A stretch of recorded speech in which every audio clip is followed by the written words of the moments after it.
Testing.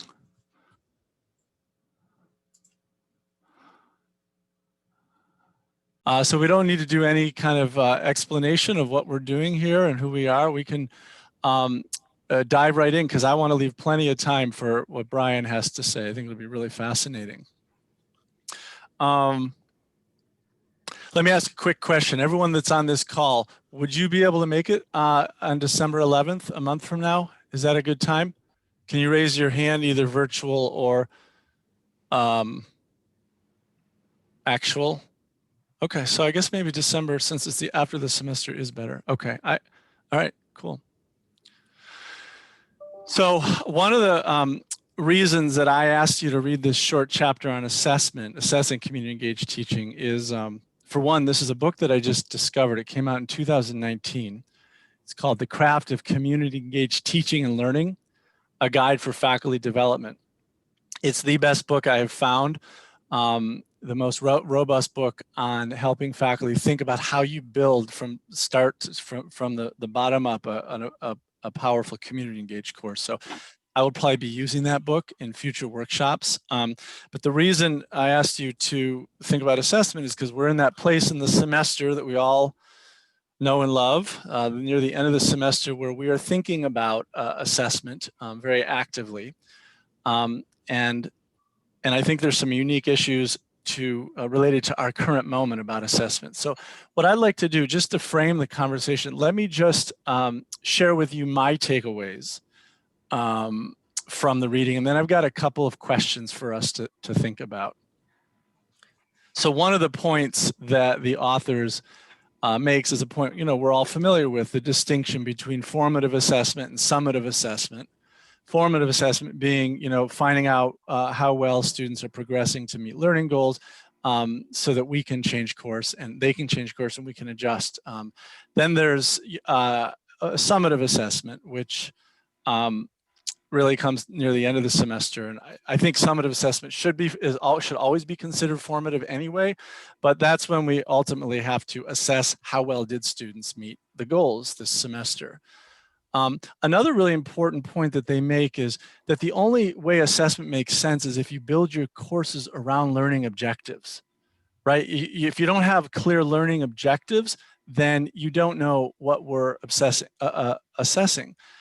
And they go on to say something that I think all of us intuitively understand, which is that community engaged learning objectives often go beyond traditional learning objectives of a traditional course, beyond content mastery, even beyond skills mastery, to include things like assessing students' attitudes and dispositions, about cultural variables like power, identity, diversity. Maybe you're even assessing things like, and I could see this in a business class, conflict management, or even in Brian's class, or effective communication, professionalism, empathy. The point being that when we as community engaged teachers think about assessment, we have to think more broadly than we would if we were just teaching a traditional class. Otherwise, we wouldn't be teaching this kind of class. And I think everyone in this Zoom room intuitively gets that. They gave one example of assessing a student reflection, a very specific example, which I found quite helpful. They actually took a reflection and went through it and showed the notes that a teacher might make if they were assessing for evidence of, and they have 3 levels, and this is just one example. They have 3 levels of thinking. The first level is the egocentric thinking, I, empathic thinking, an ability to understand, to feel the experience of the other. But then the highest level being systemic or political and cultural thinking, the ability to understand the systems and the deeper structural realities behind what they're seeing and experiencing in that class.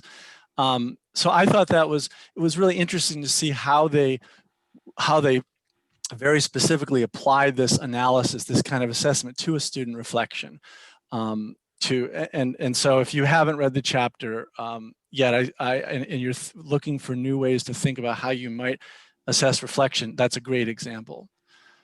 The other really important point that they make is one that was helpful to me, and that is, are we assessing community partner objectives? How well are we meeting community partner goals?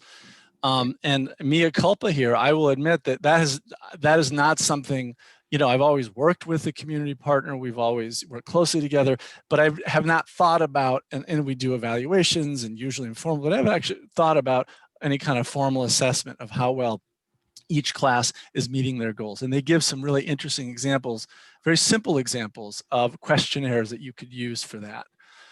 So that's, and then the final point, which really brings us back to the first point about objectives. The final point, which was that they make, which I thought was really powerful. It was a deeper reflection on the fact that, on the reasons that community engaged teachers need to think more broadly about assessment. And I'm just going to read to you what, I'm just going to quote to you their own words. What they write is, instructors continue to use traditional forms of measures such as exams and written papers, assuming these procedures do in fact accurately assess student growth. It is possible that these measures are really only assessing students' ability to memorize and regurgitate information in an academically acceptable manner in parlance, rather than demonstrating actual comprehension, assimilation, and application of knowledge and skills. Engaged teaching and learning provides a more authentic approach to academic assessment by allowing opportunities for students to demonstrate their mastery of key topics and skills by implementing them in an online environment outside the classroom. And I think all of us here intuitively get that. Otherwise, we wouldn't be teaching community engaged courses. We intuitively get that our objectives are deeper and wider than they might be in a traditional course, and that those are the things we also need to assess, and that to do that, we may need to come up with creative, original forms of assessment. So, and I will tell you, next semester, I'm hoping that Shu Chen will be one of our guest presenters, because Shu Chen has done a lot of work around assessment in language teaching, community engaged language teaching. So I look forward to doing a fuller session on assessment next semester. So here's my question. Given everything that they wrote and everything kind of that I just summarized, the question that comes to mind to me is, so what does assessment look like in a pandemic? What are we assessing? And how are we assessing it? Students are stressed out, they're burnt out, they're tuned out. Is it fair? Is it right of us to be assessing things like civic attitudes and skills, or empathy, or communication, or in my case, God forbid, the knowledge of Russian literature? This gets back to the big question that we all have as teachers, is what do we truly want students to take away from our classes in this moment? What do we want them to be able to do, to think, or to feel in 10 years as a result of taking our class? And I can tell you, for me, I'm much less interested in whether they remember details about Tolstoy's or Dostoevsky's work, and much more interested in the human learning that they go through because of the challenges, the real world challenges that they are facing this semester. How do you assess that is the question. So what does assessment look like in a pandemic? I want to share with you 2 questions that I'd like us to think about.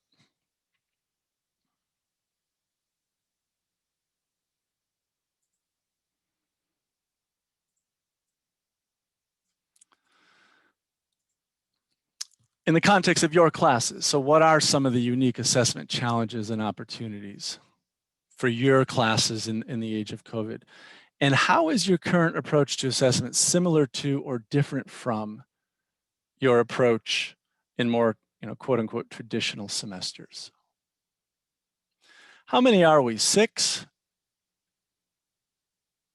How many people are we? I see 9 total. 9? Oh, okay. Total. Total. Okay. So why don't we do this? I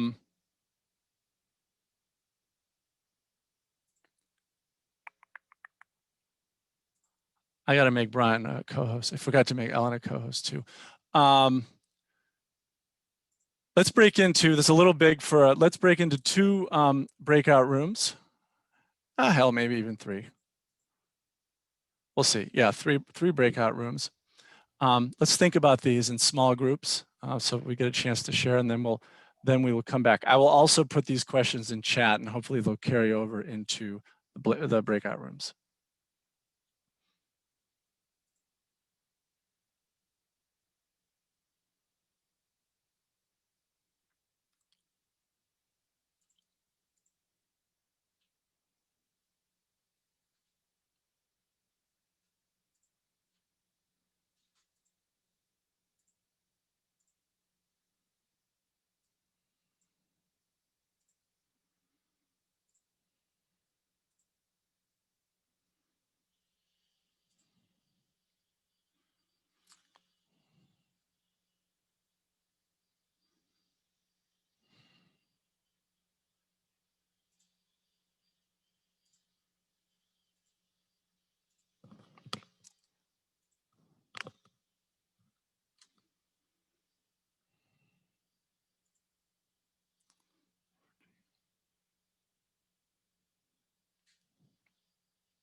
So you guys, one interesting thing that I was not expecting to hear is, so Barbara, for instance, assesses trauma. She has a trauma-informed approach to teaching. And so in many ways, this semester, you know, worked perfectly for that, as it always had, the difference being that the students are assessing their trauma. And Talitha had a similar view. So some of the people, I interestingly don't see any changes, that in fact their approach to assessment works perfectly in this moment, whereas I think some others have had to rethink it. So I'd love to hear a couple thoughts from each side and let the whole group hear.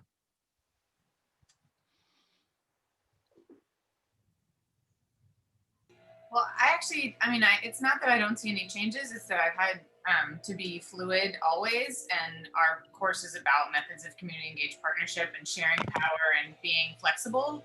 And so it's more that my assessment has always been just about the learning objectives, which have always been about sharing power and about, so like the assessment doesn't change, but the way that we approach trauma in this case is actually more inclusive of our collective experience as students learning online, and then also trying to learn something as we work with mapping CBIL.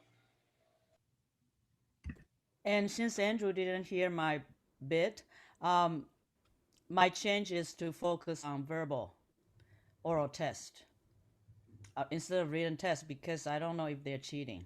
Some of them, even if they're cheating, they're not doing a good job of it. But I don't scold them over it. I don't talk about it. I just say, let's focus on being able to be fluently speaking what you want to express using stock phrases or simple sentences or structures from the textbook.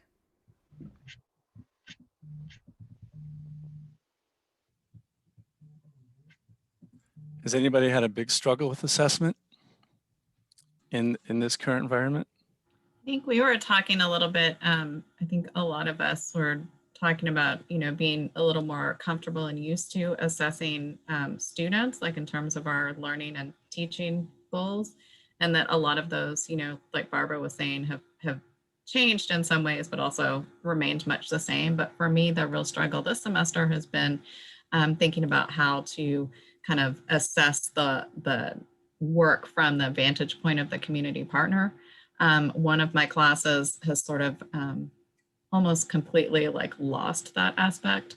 So I guess it's maybe just not going to happen. But then the other part of it is I really struggle with how useful those assessments are, because when I give them to my partners at the Haven, like, we're friends, we've been working together for a few years. Like I always wonder, like, are they really going to be that honest? Like now we're kind of running it through the assessment office, but it still feels like sort of much more exposed. It's not like they're 18 responses. They know that it's just like 1 or 2 responses. And I guess that changes as sort of a program grows.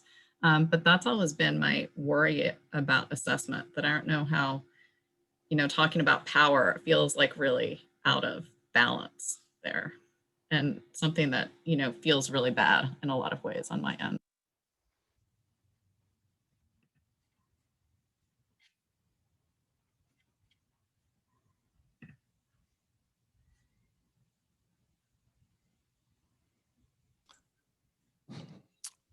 Any other thoughts about this?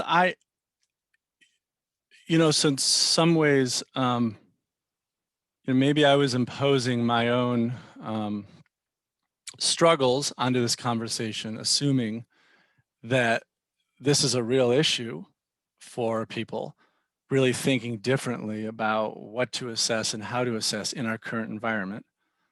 But what I'm hearing is, and I'm hearing the challenges, but what I'm also hearing is that many of you have enough flexibility in your course objectives and how you, and that the course objectives can apply to any environment. And in Barbara's case, they actually apply quite specifically to this environment, such that assessment is not an issue. Finding out how well students have met the course goals is not an issue. So that's for me, that's eye-opening. How about this issue of just students are just stressed out? They're burnt out. Like, how does that play into your thinking about assessment at the end of the semester?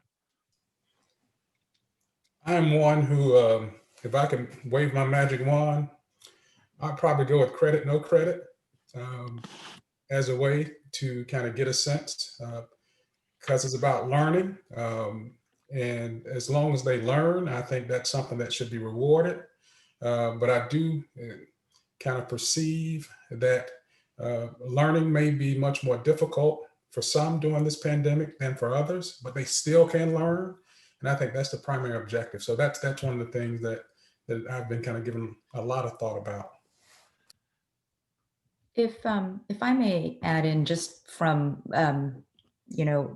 a viewpoint of hearing from a lot of students in the libraries, one of the things that we have been hearing is how stressed students are, not necessarily because of a particular class, but just the challenges of internet access,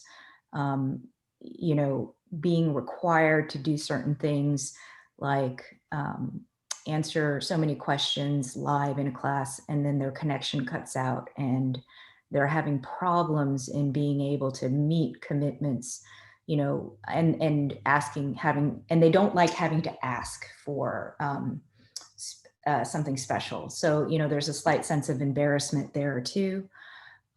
We've also heard from some students about how the situation for them in their house or in the dorm, they might have a roommate who has a very different schedule than they do. And this comes to us in the library because they're looking for a space to, with internet access for certain things. And a lot of them are also really challenged in that they're dealing with things that are happening outside of their schoolwork in their home life.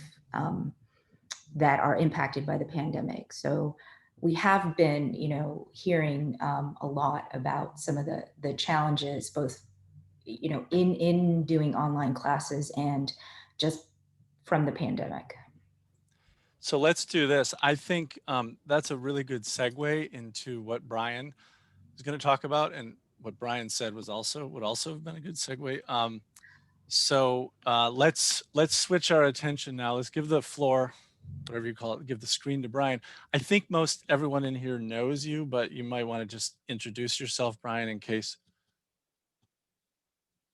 somebody does not.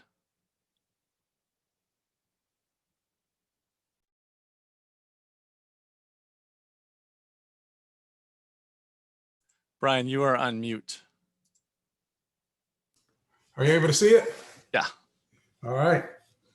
Welcome one and all. I'm Brian Williams, and I'll kind of briefly go through my PowerPoint little presentation.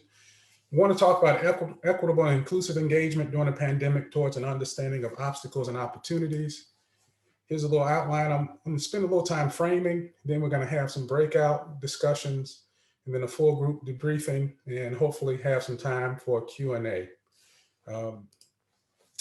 I like kind of sharing with everyone my kind of interpretive bubbles or perspectives. So this kind of gives you a sense of who I am. I'm a person of faith. I'm a married father of 3, been married 28 years. I'm from down home, Southwest Georgia, right outside of Tallahassee, Florida. I'm the second oldest of 6 kids. My parents and my maternal grandparents were educators. My dad was what I would consider a very depression era kind of type guy who was born in the early 30s. And he just lived life being content, regardless of the situation that he was in.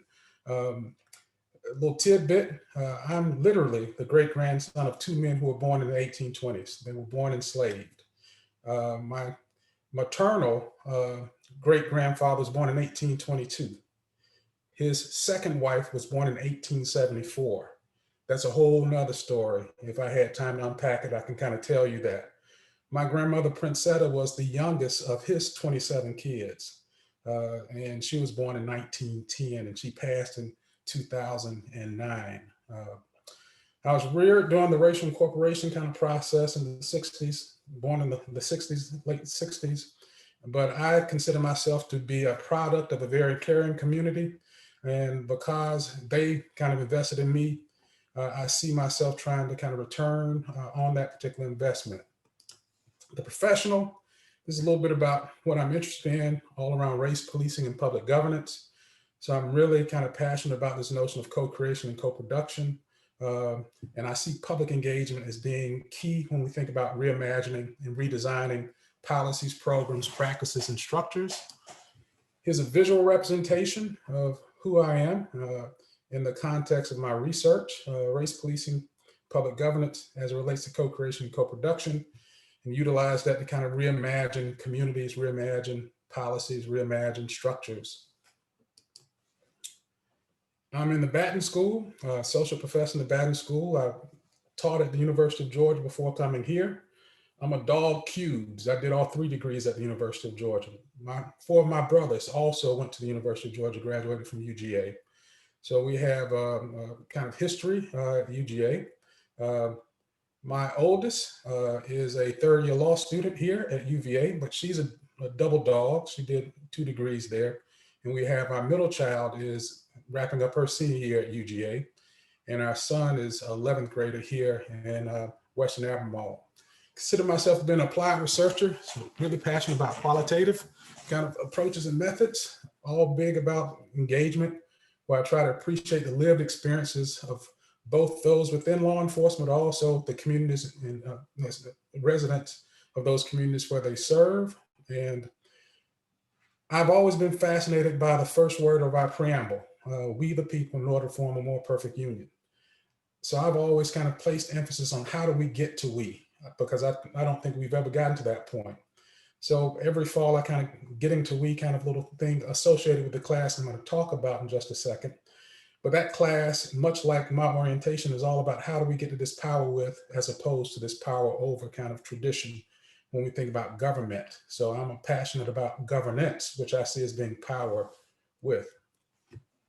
framework. This informs everything I do. I always kind of like utilizing this Latin phrase, let's look at the past to understand the present in order to plan for the future. So I appreciate those historic harms that impact police community relationships and how they impact current day perceptions. But I see that as being positive, and we utilize it to kind of think about policies and practices in a different way. To kind of really get into this, what I want to do is kind of make this interactive. Just unmute yourself. What do you see? Someone give me a response.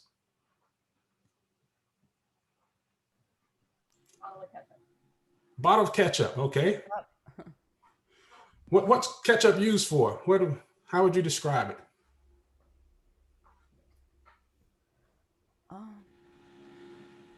Condiment. A condiment. Okay. All right. We all agree with that, right? I want to kind of share a quick story that kind of relates to this question. What are the implications for equity and inclusion when we think about this bottle of ketchup? Say I went to the University of Georgia. My parents had a little bit of scholarship money. My parents were able to supplement that. But I had to get a job. We had being the second oldest of 6, and my parents all had an expectation for us to go to college, not only get an undergraduate degree, but go to graduate school. We had to kind of help carry the load a bit. So I worked throughout my undergraduate days. And one of the jobs I worked at was at DuPont, which was a weekend kind of factory work, 16 hours a week, Friday, Saturday, or Saturday, Sunday. And you could make about $120 in those 2 days. That was good money. So I utilized that to kind of blow on stuff I probably shouldn't have spent it on, but also to kind of help with covering rent. I lived in our fraternity house for a couple of years. But while working at DuPont, I worked with a guy who had spent 8 years in the military to go to college. And we became friends. We both loved high school football, being native Georgians. So he took me to one of his rival games, his high school's biggest rival games, and I rode with him. And he took me by where he lived and how he grew up. And he shared a story with me. And he was also one of 6, but his mother was a single mother. And literally, he described when times were really, really tough, his mom would buy a bottle of ketchup, and that bottle of ketchup would serve as a meal for like weeks. 2 capfuls with water, salt, and pepper, and that's what they ate. And that stuck out to me. That really stuck out to me when I started thinking about it. So I think about this and I say, well, what are the implications when we look at something that we might see as a condiment? To so many of us, but to others, literally that could be weeks of meals. And how do we kind of bring that into our understanding when we think about formulating public policies and providing services to the public? That kind of leads me to the class that I teach, which is this semester, which is Police Community Relations, Problems and Prospects in the Baton School. It's all about trying to get students to appreciate their limited life experiences that impact what makes sense to them. These limited life experiences shape their prisms, creates blind spots, but also create dead zones. And I like utilizing the word prism because what a prism will do when you look through it, it enhances certain things, but it distorts other things.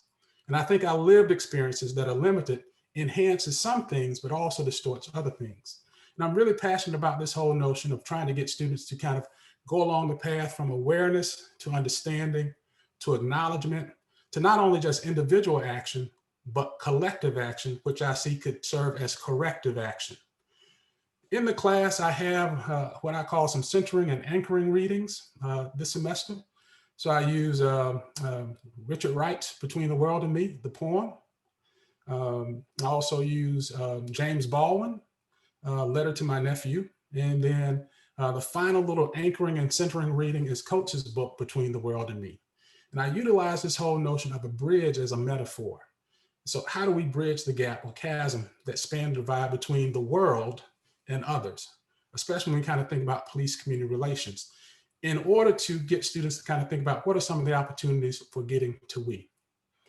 Now I've said all of this to kind of really get at these 2 questions at the bottom here.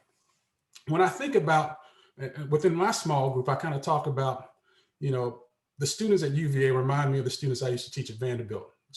Very smart, bright and all this kind of good stuff, but sometimes their experiences are extremely limited. And some of the students can't really handle or grapple with this moment now because it's new to them.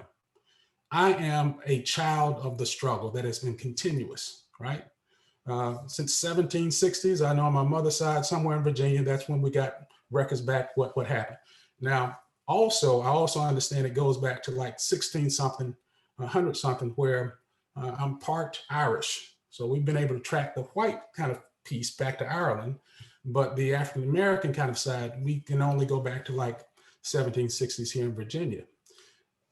But my experience as an African American has taught me, especially through my father, who had probably a very much more difficult time than my mother. But I'm a child of the struggle. I can kind of deal with some of these issues, I think, probably a little better than others. But I know some of my students now are really, really struggling because maybe in their world, they've always been at kind of seem to be in control. In my world, I've always had to manage, never been in control. So it's really kind of complicated for them, especially when it relates to assessing themselves and their peers around the quality of work. And that's something I kind of talk about in my small group too. So how should I reconsider my approach of using peer and self-assessments to address the free rider problem? That's what I've been kind of grappling with. Because some students, I don't think, if things were normal, whatever that means, I think they wouldn't be as stressed out. And I think sometimes that stress, I see it in terms of the quality of their work, but also in it being turned in late. They're not willing to, they're not able to adequately juggle these things that they're kind of facing right now. So that's been driving me a great deal. And it kind of flows into what I'm thinking about is this whole reimagining process, right? So how do we reimagine equity and inclusion when we think about kind of like, you know, the title of this presentation, engagement with students. I'm one that really believes in this latter one, this community collaborative kind of change process. What I really mean by that is being grounded, right? Grounded in understanding of folks, you know, at the bottom, right? The folks who are really kind of grappling with it. And maybe this kind of gives a better give you better insight into what I'm talking about here. And I pull, of course, all of this from Frank Dukes, who's within the School of Architecture, and also the Center for Equitable Negotiation and Engagement. But what I love about this, and when we think about kind of reimagining it a bit, is it's trauma informed at the core.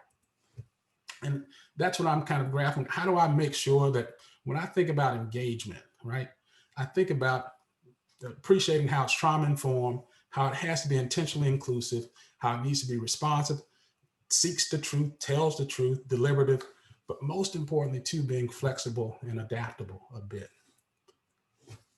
So right now, I think that we are at what I see the juncture of, I'm going to send something in the chat right quick. Let me go back. We're at a juncture, what I see right now, when we think about equitable and inclusive engagement.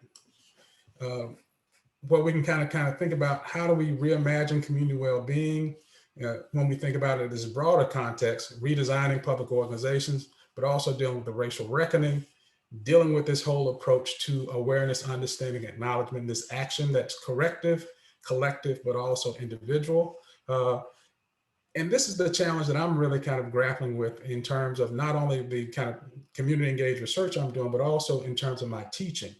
And I wanted to kind of get a sense from you all,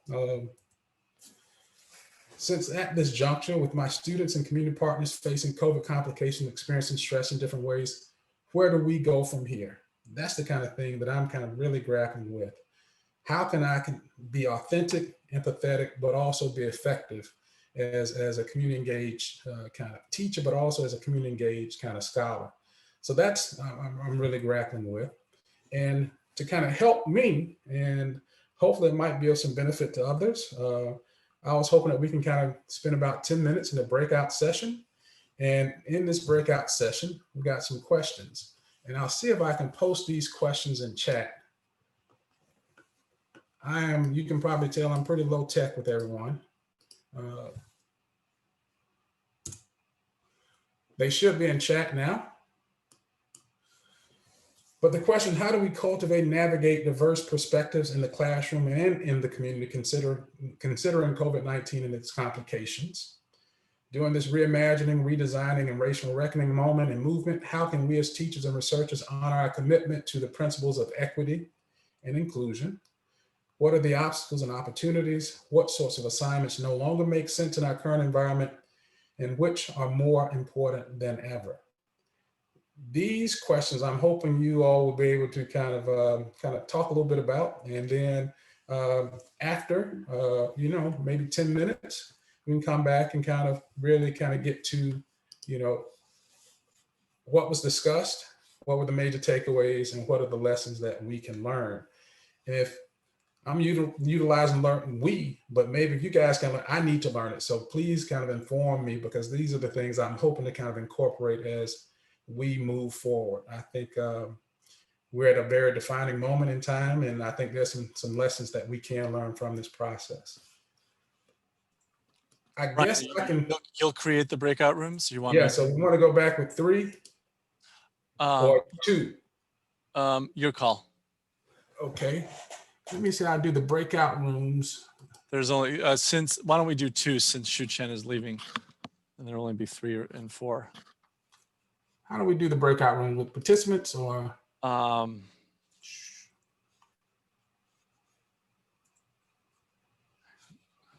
Maybe I might have to stop sharing my screen. I think I've already done that, right?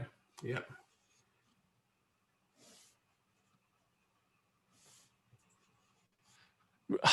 Yeah. I don't know. There's a little symbol called breakout rooms. For some reason, it's not showing up on my screen. Are you the main host? I'll do it. There you go. I'll do it. Thanks. Sure.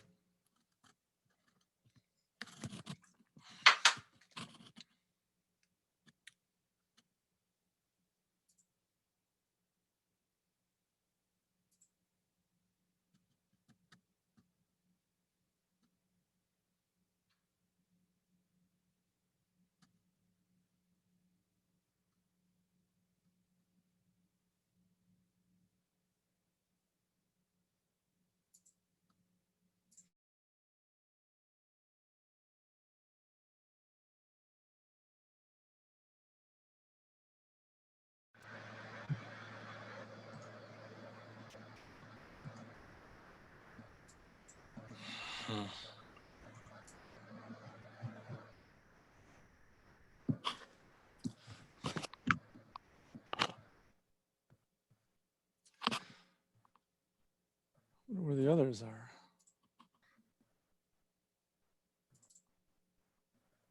Might just be wrapping up. Oh. Talitha had some really, this course that she pulled together, it's her first iteration, and she's done, and it sounds like a phenomenal job in creating community. She says her students love each other, and even it's all online. I'd love to learn more about that. Oh, Brian, I tried to close the breakout rooms. I don't know why I couldn't bring you guys back, but here we are. Okay. So I guess to wrap up, maybe we can reflect upon, or people could share some of those discussion points. What was discussed? What were the major takeaways? What are the lessons we can learn?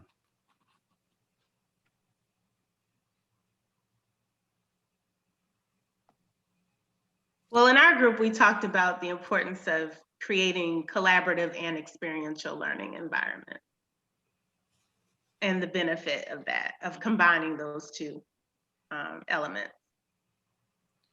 And you've had a lot of success, Talitha. You said your students love each other and they feel like a really tightly knit cohort, even though things are online. My jaw dropped when I heard that. Like, how the hell did you do that? Do you want to share anything? I just created an online learning environment for them and emphasized collaboration. So all of the work that they've done this semester has essentially been collaborative. Their service learning internship project allows them to work together in cohorts. And they also take turns working in a group, co-facilitating one of the week's discussions. They also are in the process of, the whole class is planning a virtual event together, and they're working in teams to pull that together. Like, they're just doing a lot of work together, and it allows them to meet online, offline, and creating this online learning environment has really developed a community for them that they don't necessarily have in real time, in person, because of the restrictions brought about by COVID. So I'm really excited to, I'm really happy to see that they've gelled and that they love each other. I can piggyback on that to say that my students are also collaborating as a class with the partner and definitely love each other. I mean, like, if we ever get to meet in person, there's going to be lots of hugging. Yes. So much hugging. And like I was saying, one of the things they do, it's a methods course, so they do some just by themselves, like and in ways that are COVID safe. So they did photo voice, just like, what is your experience being a student in this time? And then we, kind of shared as a group.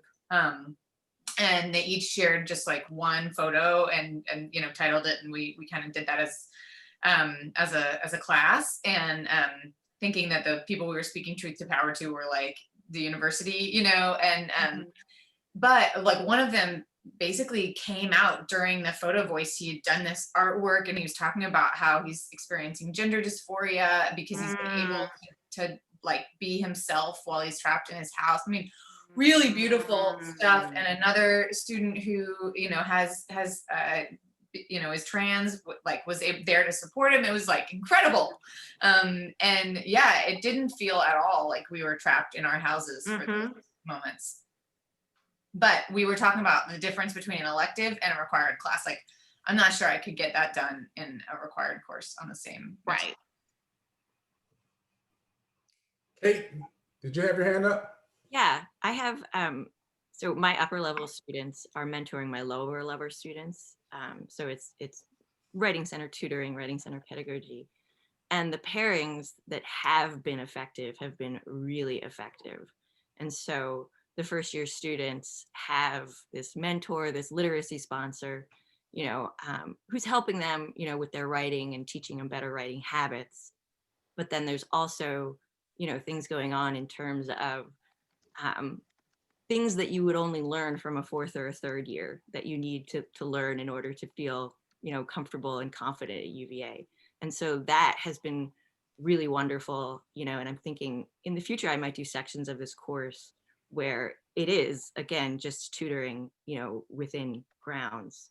I will do sections where we go back into the community, but certain aspects of it, I want to continue.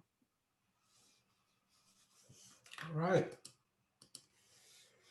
Other kind of things that were discussed, you guys kind of talk about any kind of particular aspects or specifics regarding some of the assignments? I know one of the things I share with my group is that I'm doing these little oral histories, but I probably won't, if I could do it all over again, I'd probably focus a little more on those oral histories as a way to kind of get at addressing this self-fulfilling prophecy that I see as this social distancing, because that seems to be what's happening a bit within this kind of pandemic environment, instead of physical distancing. So I saw that, Manning Marable kind of talk about living Black history as a concept, kind of approach to oral history, kind of doing a little more of that, being a little more intentional to kind of address the distancing, the social distancing, and to kind of really just present it as we're physically distant, but we're not socially distant. How do we kind of connect? So you guys have any ideas about other kind of assignments that possibly I could possibly kind of consider for my class? I'm happy to hear it. I think it's a really good point. I do a thing in the discussion forum sometimes where I assign them a critical friend, and they they have to kind of engage and like challenge each other. And just also to your point about the sort of grappling with the racial reckoning in particular, asking them to identify their own positionality and then really own that and think about it, and while they're being a good critical friend to their partner, also still owning their own blind spots and those things. Thanks. I have one quick follow-up question for Barbara. Do you find that exercise works especially well right now, or has it always worked that well? It's always worked well, and actually we've always done it as a discussion forum, as a way to process, like even when we're doing really engaged things in with young people at Friendship Court or whatever, like where we're really like there all the time with them, to have that processing time online has been really good, and it's allowed them to create community in other ways. And then they mostly cheer each other on, like it's a sweet, it's pretty sweet. I've really enjoyed the anonymity of using the Google Chat feature. This was what I was talking about with my group. We were going over comma rules the other day in class, and I was letting them ask questions about grammar, and we had the discussion of this is academic discourse. It's different than the discourse we're going to use in a personal essay. But is this whitewashed? Is this imposing on your preferred way of speaking? And through the chat, my students really spoke up, whereas in a traditional classroom, they have not. So it was really great, to use that and say, well, this person is saying this, and let's talk about this response. So yes, I'm going to try to use the chat, Google Docs again in the future. Kate, can you say a little more about that? Like, well, how did you use chat to encourage more? Why do you think it got more, students were more comfortable? Well, so the chat is not anonymous, but the Google Doc is anonymous in terms that there'll be like an anonymous lemur or, and you can kind of, no one figures out who, but posing questions and even just saying like, hey, what are you working on for your last project? Or in a classroom, they'd be like, well, I think, and they'll just chat it out and say, I'm having trouble with this, and this is what I'm thinking. And then they'll help each other. Like, have you thought consulting this text? So we use the Google Chat in every class. It's been wonderful. And this is something we've talked about with the NWAR. We do observations of the graduate students, and we're seeing it across the board in NWAR that the Google Chat is saving us. Kate, thank you so very much for that. I am super low tech, and I really didn't know about the Google Chat feature. So this is something I will definitely kind of incorporate. One thing I don't want to be a ventriloquist and speak for the other Kate, Kate Stevenson, but one of the things that struck me when I interviewed her earlier in the year for this community engaged teaching in a time of trauma video series, one of her discoveries was that she actually in a face-to-face format, class format, there were some students she didn't get to know because they're not comfortable speaking up, but she got to see their writing when they could be in their own space, even writing in collab, and she was able to hear their voice and hear their passions, and she in a way that she didn't when they were face to face. And so for her, that was a really unexpected discovery, really, really heartening.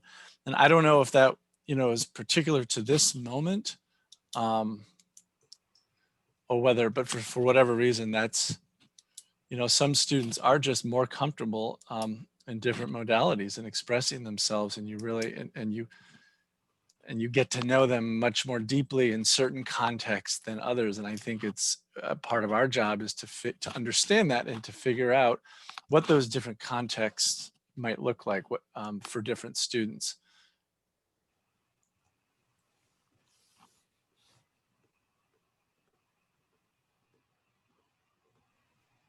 Andy, can I ask a follow-up question on that? I'd just be curious to know from you actually on the call, if your office hours right now, your digital office hours, are students coming more often, less often? Is that sort of digital format lending itself to more interaction there? So I'm not teaching this fall, which is why I'm having everyone else share their experiences. But I can tell you from the spring, Ellen, I didn't do it very well. I was burnt out myself, and I had like 2 office hour options, one from 8 to anytime between 8 and 10 p.m. on Thursday night, which is the only time I could find after my kids go to bed. And then another one during the day. And no, they were not using it any more than they did. But that said, some students just wanted to come and chat. And the way we used it was a little bit different. And I was sensitive to that they were longing for connection, and that was missing. And that's a big part of the class that I teach, Books Behind Bars, is relationships. And they had, yeah. That's been one of the struggles for me too. Some students have really taken advantage of the opportunity to not only do an office hours, but I also share with them by appointment whenever they were flexible. Some really kind of embrace it. Others I've really had to kind of pursue to kind of make sure. And that kind of gave me that initial insight in terms of how do I really think about how they might be struggling with this moment right now. When I reflect back during the spring, of course, we had time to develop that relationship with our students when we met with them in person.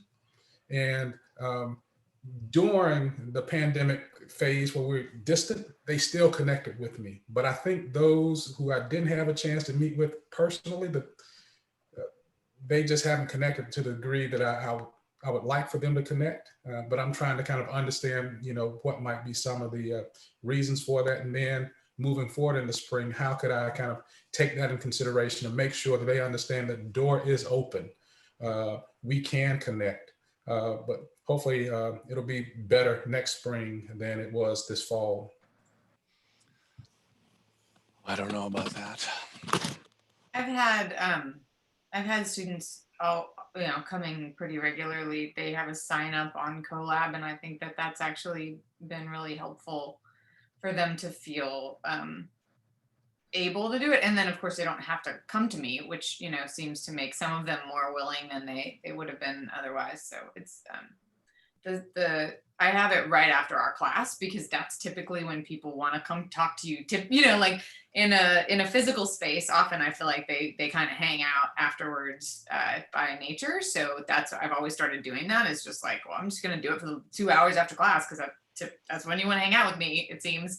And that I've carried that over online, and it seems to work. I just have 30-minute signups on Colab, and then I do what Brian does, where I'm like, and if those are all booked, you let me know, or you can't come at those times. And it's worked pretty well. And sometimes they'll even come as a group, like a set of them will come, and as much to hang out and talk with each other on something. So it's worked out. That's really helpful, Barbara. Yeah, I think the 8 p.m. to 10 p.m. time slot probably wasn't ideal. I mean, I like that as a mom, but I also know, like, I get sleepy at that time. So, yeah. But I think actually for students, it's a time where they're working. So I'm not sure it is a bad thing, but that right after class does seem to help somehow. It's like their mind's in it. Well, the other thing that you're doing really well with that is you're replicating that natural community building moment that would take place in a face-to-face environment. So you're bringing some of that. So that's really smart. That's one of the things that Kate Stevenson was talking about earlier during our meetings, that, just the community building often took place in those kind of transitional moments before and after class. How do we recreate that? Well, you've just offered a great idea for that. Thank you. Brian, did you get enough ideas to steal for your own purposes? I sure did. Took plenty of notes. Thank you guys so much. And Brian, I will say, have you used Miro, M-I-R-O yet? No. So I'm a big fan, and the architects told me about it, and at first I was like, that sounds too designerly, but it's super easy to use. It's a free app, and the students seem to really dig it, and you can set one up for your class, and then it's a brainstorming, like mind mapping and all these things, so you can have them like if you wanted to make a, I have them sometimes make a timeline of, the civil rights and the environmental rights movements and how they overlapped and they all add in, or a spectrum of different ways of knowing, or, like we can do brainstorming things like that. And then they can kind of build out something like it's a whiteboard, right? But a whiteboard with sticky notes all together. I'm a big fan, and the students get it better than we do, just because it's more the way their minds work, but it's been very useful. And what was it called, Barbara? It's Miro, M-I-R-O. Okay, that sounds great. It's an app. It connects with all the other things we do, including, Collab, and it's great, and has changed the way I teach. Like I had them power map at one point, and they all had their they use the same Miro board, but you can make it as big as you want. So they would, each one of them power mapped in a group power mapped in a different section, and then we could just go on the Miro board together. It looks like a hive because everybody's working at the same time. It's pretty cool. That's really awesome. I did not know about that. Well, so thank you. We have 5 survivors. Thank you, guys. Thank you very much, Brian. As always, you're an inspirational speaker and facilitator. It was great. And I'm planning on having our last one for this semester a month from now. I think it's December 11th. It sounded to me like the semester's over and people actually have time. So I'll think about if you guys have any ideas about a topic that you think would be, you're particularly interested in that at that time, let me know. Because I want this to be driven by your interests as well. Not as well, but actually primarily I want it to be driven by what the group needs and wants. So thank you. Thanks, Andy. Thanks, everyone. See you guys. Stay safe, be well, have a great weekend. You too. Okay, bye-bye. Thanks, Brian. Bye-bye.